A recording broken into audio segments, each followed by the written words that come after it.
Dalam video kali ini, kita akan membahas mengenai teori belajar kognitivisme.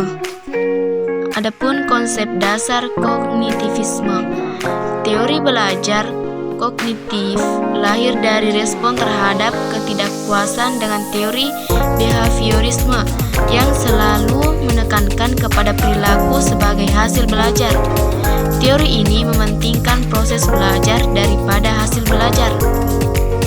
Fokus teori kognitif adalah potensi untuk berperilaku dan bukan pada perilakunya sendiri. Aliran kognitivisme menganggap bahwa belajar tidak sekedar melibatkan hubungan antara stimulus dan respon.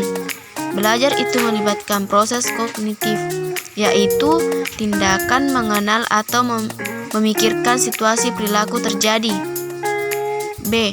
Tokoh dan kajian belajar menurut kognitivisme. A. Jerome S. Bruner.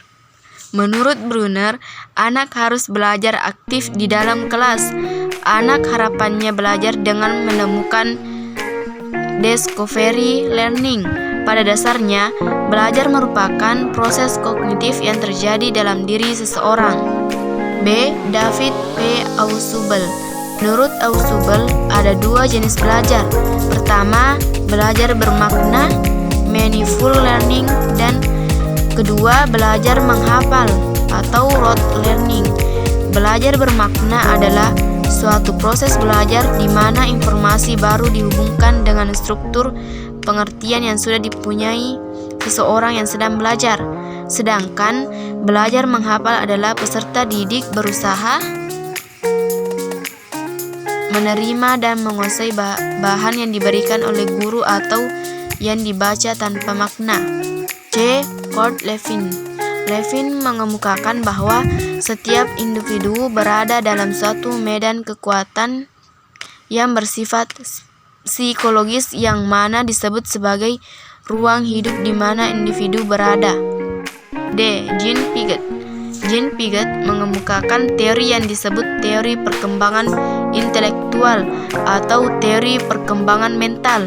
Teori perkembangan intelektual bertujuan untuk menjelaskan mekanisme dari proses perkembangan individu dari masa bayi hingga masa dewasa yang didasarkan pada nalar dan kemampuan berpikir menggunakan hipotesa. C. Aplikasi dan implikasi teori belajar kognitivisme. Aplikasi teori belajar kognitivisme dalam pembelajaran yaitu guru harapannya bisa memahami peserta didik bukan sebagai orang yang sudah dewasa dalam berpikir. Anak usia prasekolah dan awal sekolah dasar belajar menggunakan benda-benda konkret. Keaktifan peserta didik sangat dipentingkan. Guru menyusun materi dengan menggunakan pola atau logika tertentu dari sederhana sampai ke kompleks. Guru menciptakan pembelajaran yang bermakna, memperhatikan perbedaan antara peserta didik untuk mencapai keberhasilan.